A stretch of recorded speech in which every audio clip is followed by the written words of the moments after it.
going to talk about two games. So mostly I'm going to talk about this property, EVE Online, which is a science fiction game set 20,000 years in the future. Now, just to start it off, I'm going to show you a little trailer which kind of explains the setting of the game, kind of a role-play-esque version of the setting, which came out a couple of years ago. Earth, the origin of our ancestors.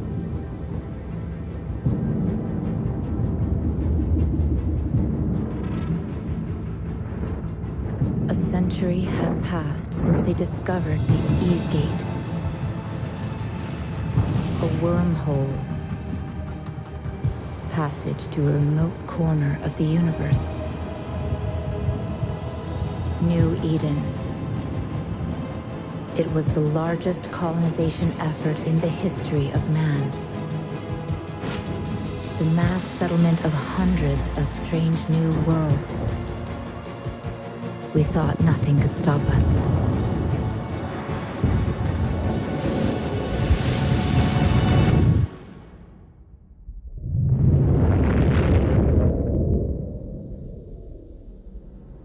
After the Eve Gate collapsed, countless colonies perished. The scattered survivors forgot the old world. Fragments of mankind, light years apart, lost contact. Thousands of dark years passed until humanity rose again to be with the stars. In different corners of New Eden, great empires had evolved. 4 different faces of humanity. When they clashed, the wars were merciless.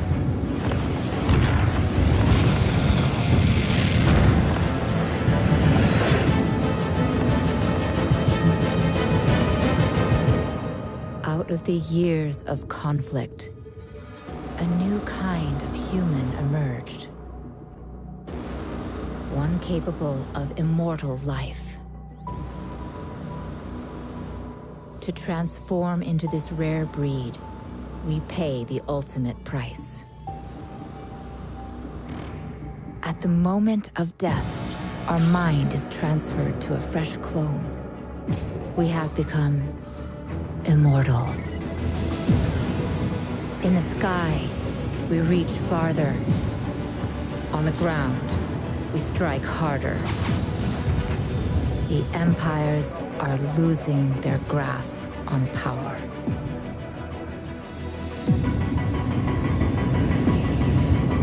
And as our age begins to dawn,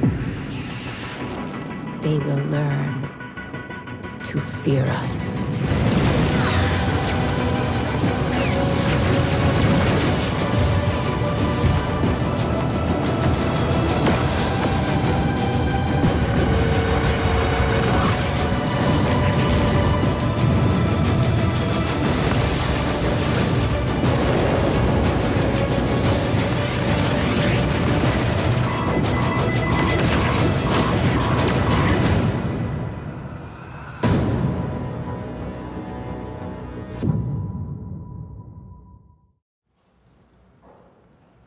So yeah, that was the universe of EVE Online. The protagonists of EVE Online are these immortal capsuleers, people who have conquered death by means of the ability to read their minds into the contents of a computer and cloning. So they're able to transfer the contents of a dying body onto a fresh clone of the same type. And these capsuleers roam the heavens, connected to their spaceships, commanding their spaceships, basically with their brain and with their emotions, fielding the largest machines ever built, massive titans, and amass more power than nation states or the empires which inhabit the world as well. These are all descendants of man. They came through this wormhole roughly like 20,000 years ago, And in Eve, there are no monsters, there are no slimy aliens or any sentient life other than human. And the thinking behind that, from a design perspective, was that the most horrible and terrible things that have ever been done to humans have always been done by other humans, not by monsters or aliens or tentacled monsters. Now, the pilots are not all violent. They conduct all kinds of things. They mine asteroids, they do industry, they go about their business, and the game simulates this in detail. And there's also a heavy element of exploration and mystery to the game itself. And when you die, which you eventually will, you get cloned and get born again into the space station into which your clone is stored, losing only your starship, your crew, and perhaps a little bit of your memory. But your kind of soul or consciousness moves on. Of course, it's a very secular game, so there's no concept of a soul. And I guess Richard Dawkins would agree. And one of the inspirations for the game comes from his book, this 1976 book, The Selfish Gene. We talked a lot about emergence. It talks a lot about very simple systems like cellular automata. In his case, he talks about DNA as the most simple system, which over a long period of time, and if you have a lot of them over a long period of time, doing tiny mutations and tiny changes, you can have the most complex and beautiful systems arise from very simple rules. And that's kind of one of the design principles of the game. It's also, of course, heavily inspired by the multi-user dungeons, the original adventure games, which many university students became addicted to in the 80s and the 90s. These were played on mainframes, but they were multiplayer games, which was fairly unique for that era, networked multiplayer games, but only playable on mainframes, which are not accessible by the common man. And then, of course, the British game Elite, which came out in 1984, which is actually being redone now. And Elite was a massive inspiration because it was a procedurally generated universe with a very complex economy, very complex map, and a complex universe that was actually able to fit onto the 32K of the computer onto which it was written. But it was not only for its technical achievement, but it was rather for the fact that the game gave you complete freedom. It didn't have missions and it didn't have quests.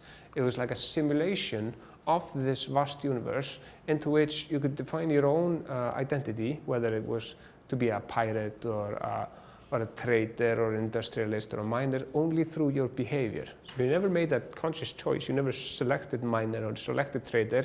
You just went out and mined, and you went out and traded, and that made you a trader. And then finally, Ultima Online, which was a pivotal, massively multiplayer game, which kind of established the genre in a way, at least the graphical aspects of the genre in 1997. Ultima was in many ways more open than its subsequent imitations like World of Warcraft. In Ultima, for example, you could, by means of exploiting the game, you could break into anyone's house. You could attack people in the middle of the street.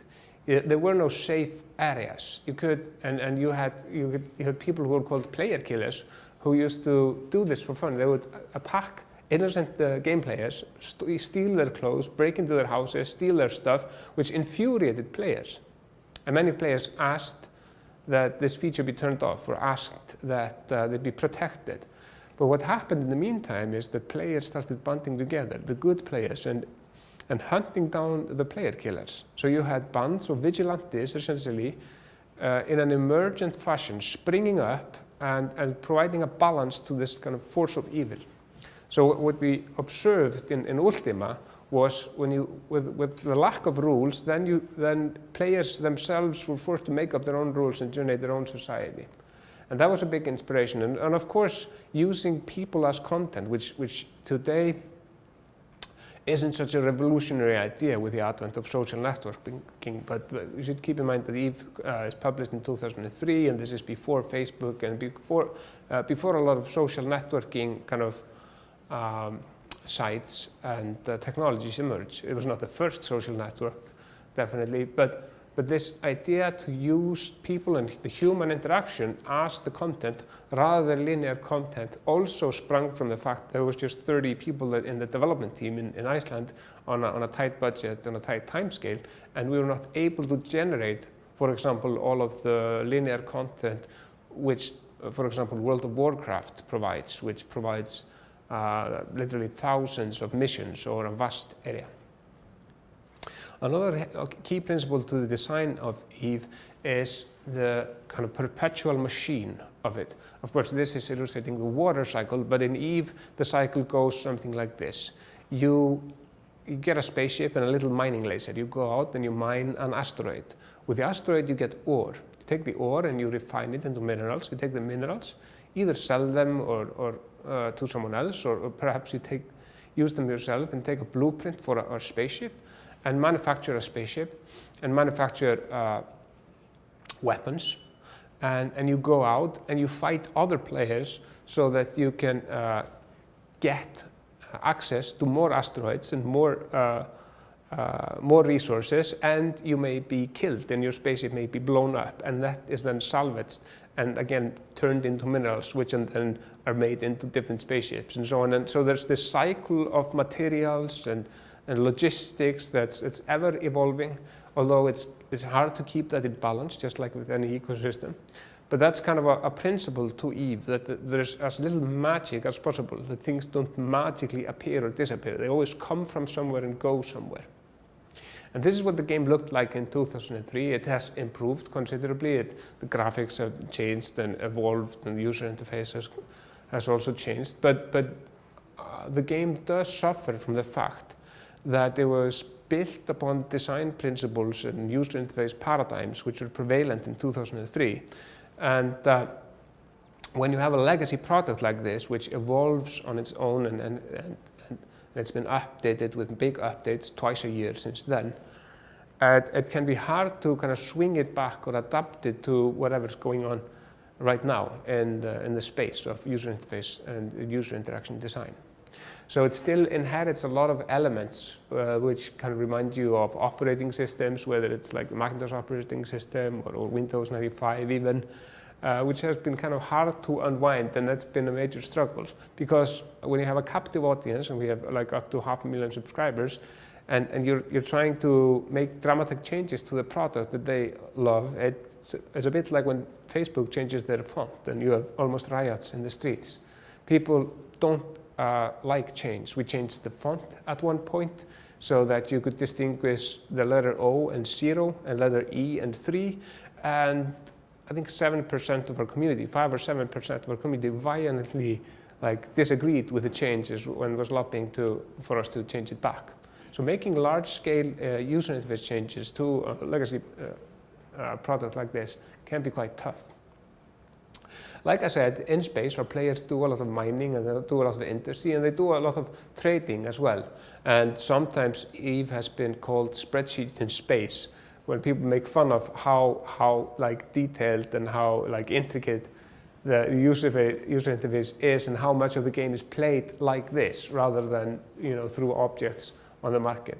But this is serious stuff, and the market and even the economy are based upon the supply and demand mechanics that drive common stock markets, like the New York Stock Exchange. That was kind of the model that we based it on. All of the players in EVE Online play on the same server, so they share the same economy and the same ecosystem. That generates far more interesting pattern, far more interesting signals in the data than if we would run them on different servers only with a few thousand players on each server. And however, the game has become quite complex, and that's also a challenge when we're bringing in new players. So players which were attracted to the game in 2003 and 2004 and 2005 found it easier to learn than people who were brought up using tablet computers, brought up using more modern interfaces and more simple and accessible means of using computers. Most of the people that play EVE were people who used to configure IRQ settings on their computers when they were trying to run games from DOS or something like that. The average age of the EVE player is 28 years. And and also describing and illustrating what happens in EVE can become complex and hard to explain to someone who doesn't play the game. And this is the challenge with all MMOs. So something very interesting may happen, but it's hard to describe it. Now, the players self-organize into corporations, and these corporations then organize into alliances. And these alliances can be very large, up to 40,000 people in each alliance. And they have a very hierarchical command structure. And the interactions between the players are as complex as with a community or a city of 300,000. All these different relationships and different friendships and enemies. And this is a battle, for example, which occurred in game, which is called the Battle of Asakai, which was triggered by an accidental use of a user interface where a pilot of a Titan, one of EVE's largest ships, accidentally warped or actually jumped into an enemy system, triggering an attack on the Titan, which then meant that the pilots in the same corporation as the Titan owner was in started piling in their own ships, and before you know it, over 7,000 players were engaged in a battle that lasted for hours. What the servers do at this point in time, that they, in order to process all the information and process all the players, they slow down time. So not only did you have like 3,000 people on screen or more, you also had time slowed down considerably. So what was a great experience for the EVE players was kind of hard to describe for the outside player. That's kind of what I'm getting at. But EVE, for the people that know how to play it and learn it, love it, evokes a lot of emotions, more emotions than just your average fear, excitement, or tension, or whatever that your average shooter might think, because of the social structures, because they have corporations, because they work together in mining, they work together in running missions, in building the wealth of the corporation so that the corporation can build massive spaceships so that they can go into war. Now, there's a backstory to EVE, and there's a lot of drama to EVE, and which I showed in the trailer that came before the presentation. But something interesting started to happen. We started hearing stories about things that happened in EVE which we didn't write. And we didn't hear these stories necessarily from the players. We started reading about them in the media. So the media and the games media were less interested in the non-player character stories that we had generated, the arcs about the emperors and the kings and whatnot of our game, but they were really interested in what our players were doing. This story, for example, was a story about a player called Miriel, which headed a corporation of about 100 players, which was an Amarian. The Amarians are theocratic zealots in the role-playing sense, and he was actually role-playing a lot. But it was a very successful corporation called Ubica Seraph. And Miriel was befriended by a player called Aramis. And though these are actual people, and Aramis became friends with Miriel in-game and gained her trust. Of course, this was a dude, but he was playing a woman, and gained her trust and became her second in command within the corporation, gaining access to the corporate coffers, to like the corporation wallet, to different starship hangars. But what she didn't know was he and a lot of other people that recently had joined the corporations were members of a corporation called the Guiding Hand Social Club, which is a mercenary outfit within EVE Online. So these were players who intentionally are mercenaries and do jobs for people that pay a lot. So there was this person, which was referred to as the client, we don't know who that was, who paid Aramis and the Guiding Hand Social Club a tremendous amount of in-game currency to assassinate Miriel, steal all her stuff.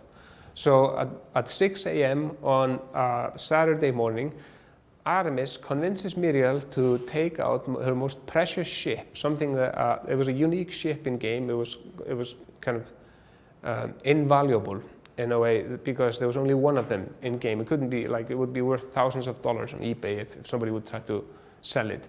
So he convinces her to take it out for a spin around the space station to do screenshots because there was nobody in the system. And usually Miriel would never undock in the system. It was just a prized possession. But she said, okay, I'll just do it to like take screenshots. Once she's out, all of his friends log on, meaning that they appear in space just next to the ship, attack her, he attacks her, destroys the priceless ship, then destroys her escape capsule and captures her frozen corpse. At the same time, his colleagues all around the space empty out the corporation coffers and the space station hangars of all of the assets of Ubiqua-Seraph, essentially conducting a heist, a movie-like heist of a corporation which felt very real. A corporation Miriel had been building up for months. And this wasn't even fun or games for them. This was serious stuff. This was real betrayal. And this story got picked up by PC Gamer. It was like a 4-page coverage. And since then, a lot of stories have been picked up by the media about things that happened in EVE which we didn't write, which our players did. About heists, about frauds, about robberies, about massive space battles which occurred, or about the economy and inflation, or there was actually deflation at one point in the economy, and we had like a PhD economist which was working on managing and observing the economy for us. But very frequently in these articles we would see these comments, "Oh, I love EVE, it's my favorite game to read about, but I could never be bothered with playing it," which is, of course, kind of a bummer. But these are our players. These are pictures that Vice took of our players at our annual gathering in Iceland, which is called FanFest. We do these gatherings all around the world. We recently had one in Las Vegas, and we had another one in New York a couple of months ago. But this one is the biggest. This one occurs in Iceland every year, and I think roughly like 1,500 players come from all over the world, fly to Iceland to spend 3 days. It's kind of like a Hajj, you know. It's kind of like this. If you're an EVE player, you have to do this at least once in your lifetime. It's a big moment for them, and this is where they mingle with the devs, listen to keynotes, but most importantly, contribute their opinions and views and suggestions back into the game. Because that has been a stronger and stronger theme in the story of the game, that it's not a one-way street. It's not just designs that are made by designers and then the gamers kind of do what we tell them, but rather it has been a very ongoing dialogue with the players. What do they want in game? What should be next? What do they prefer? And the players are very empowered in the sense, and very kind of engaged in the development of the game, more so than in a lot of other games. They're also very passionate. We opened up a tattoo parlor more as a joke at FanFest a couple of years ago, where people could adorn them with tattoos from the game, and it became like super popular, and a lot of people go home with like the UI of the game tattooed to their body, or logos or whatever. So to them it's a bit like being a member of a football club, or I don't know, unit in the military or something like that. It's a part of your lifestyle. It's a hobby, and sometimes it's more of a hobby. It's kind of what they define themselves as. And it's not a very solitary thing. That's also another thing which, when I'm talking about the game, very commonly people have this image of a person being alone in their mom's basement, just playing utterly alone somewhere in space. But it's a very social and very communal thing. But in 2011, there was a big uproar. This dude was introduced into the game, and what happened in 2011 is that we introduced microtransactions to the game. Now, the game is a subscription game. People pay $15 a month to play the game. You can pay a little less. You can actually not pay and have somebody else pay, but generally you pay a subscription to the game. And in 2011, free-to-play and microtransactions were like taking the world by storm, and we were going to be part of that party and introduce microtransactions. And our approach was to allow people to buy these clothes and monocles and items for customization, including this monocle, which sold for $65. And the price of this monocle wasn't made public until the day that the expansion released, and at the same time, a couple of unfortunate leaks were made from within the company out to the community, resulting in a furious player base. And the player base was so furious that they rioted in game. Now, how could they do this? What they did is in one of the largest market hubs within the game, they attacked a statue, which had no significance, but when thousands of them shot at the statue together, they were able to slow down our servers, actually putting all trade in the game to a halt, because this was the largest trade hub in the game. And remember, everybody, this 500,000 people, they all share the same economy, and they basically shut down the stock exchange. They shut down trade in the game, paralyzing the game, and also were like canceling in droves. Now the game has a body called the Council of Stellar Management, a group of players which are elected by roughly kind of 30,000 people each year to represent the player community towards the devs. And they fly into Iceland 2 or 3 times a year, and they meet with the devs. And up until this point, they had been kind of a weak force, more. They hadn't been that strong in the development of the game, and they had certainly not been consulted on the microtransactions. And in an effort to reach out to the player base, there was an emergency session of the Council of Stellar Management, meaning that they were flown in, like within a week's notice, from all around the world to Iceland to like discuss with CCP and to discuss how we could resolve this conflict. And the then chairman of the CSM, the Council of Stellar Management, met with our senior producer, Arnar, and they reached an agreement on behalf of the players and the devs how to move forward, what changes should be made to the game. And they kind of set the tone for the next years, and the CSM has now become a more and more strong kind of force in the development of the game, even so much that my fellow developers back in Iceland sometimes complain about that. They no longer like have any effect, or like can't decide what to do with the game because the players are just taking it over. Now, going back to the stories, these incomprehensible stories. Remember the UIs that I showed you, all these icons. How do we tell people these stories? A couple of years ago, we decided to make an effort to actually tell the stories to a wider audience, try to capture these stories, capture the narrative of the game, and then broadcast it in different mediums, in transmedia to other people. But we didn't have access to it. Some of them were just on forums, some of them were on blogs, some of them were just in people's minds. So we put up a crowdsourcing website, kind of Reddit style, where people would submit their best stories from the game as their characters, and then discuss them and vote them up and down. What was their favorite story from the game? And we got, I think, a good 700 submissions. And the top story was actually submitted by this guy you saw earlier, the former chairman of the CSM. It's called the Metani in game. His name is Alex in real life. And he's a lawyer, retired lawyer who lives in Wisconsin, but he leads Goonswarm, the largest alliance the then largest alliance in EVE Online. And the story, which was later published by Dark Horse Comics, was the story about how this character called Hargoth Agamar betrayed the alliance that he was in, called Band of Brothers, which then was larger than Goonswarm, and actually eventually defected over to Goonswarm, over to the Metani, who kind of wooed him in, and caused one of the largest wars and one of the largest battles that occurred, and the largest kind of transfer of power that ever happened within EVE Online. So it was a difficult job trying to take discussions and dialogue, which had basically happened on forums and things that had happened online, kind of in the meta space of the game, because not everything happens within the game client itself, and then translate that into board meetings or into conversations of fictional characters in space, which still looked like our players. But it turned out really well, and we're going to do more of this. Another effort that we're not finished with this one, is a television series we're developing with an Icelandic director called Baltasar Kormákur. Baltasar, who's directed a number of Hollywood films and pilot for HBO recently, and is wrapping up a film called Everest with Jake Gyllenhaal.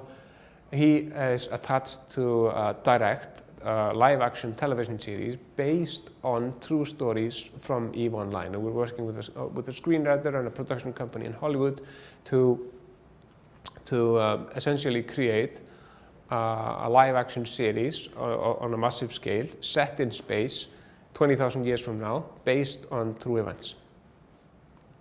And furthermore, EVE has kind of since gained a lot of recognition.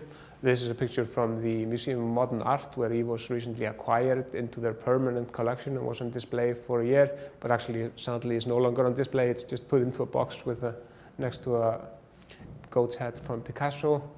And we're working with the Victoria and Albert Museum in London right now to develop another exhibit for EVE Online, where it's going to be on display in 2017. And the future in generally for EVE is bright. We're gaining subscribers right now. There are more and more players coming on board, and we're generally happy with where it's going. Now, after the talk, I'm going to give you a little demonstration of this game called Valkyrie, which was originated from within the company. A few developers within the company got their hands on an early version of the Oculus headset, and just in Unity, they collected a bunch of assets from EVE Online, which were pre-existing, threw it together in Unity, and created a game rather rapidly for the Oculus headset.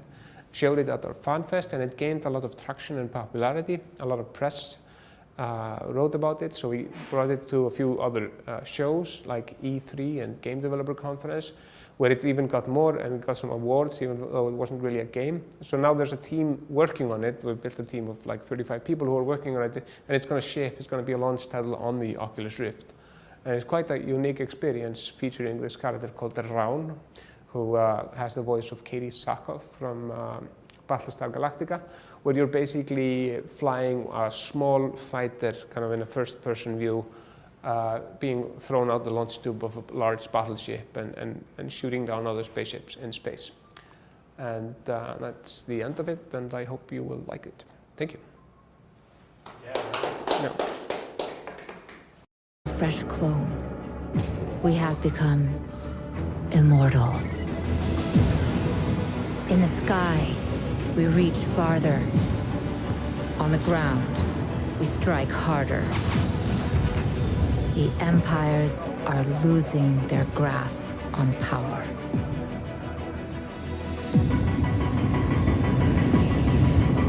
And as our age begins to dawn, they will learn to fear us.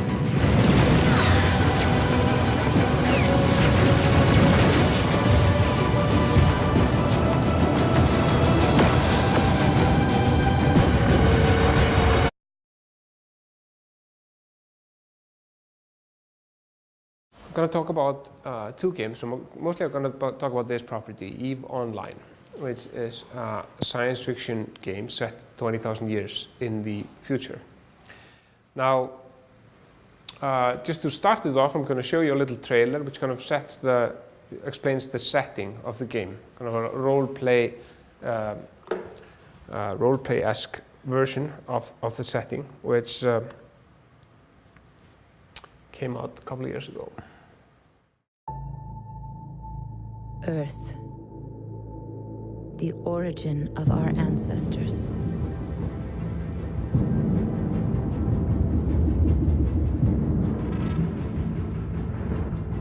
A century had passed since they discovered the Eve Gate, a wormhole, passage to a remote corner of the universe. New Eden. It was the largest colonization effort in the history of man. The mass settlement of hundreds of strange new worlds. We thought nothing could stop us.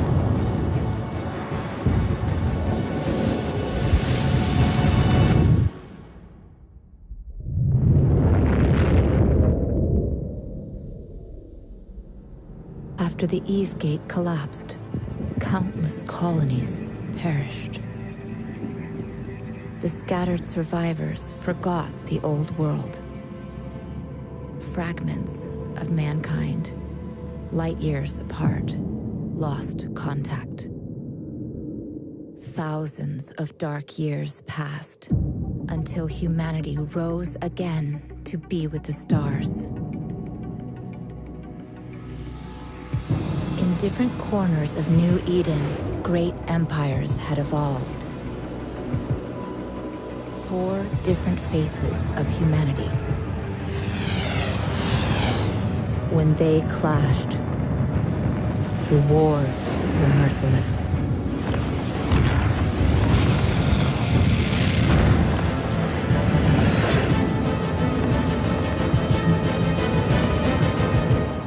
Out of the years of conflict, a new kind of human emerged. One capable of immortal life. To transform into this rare breed, we pay the ultimate price. At the moment of death, our mind is transferred to a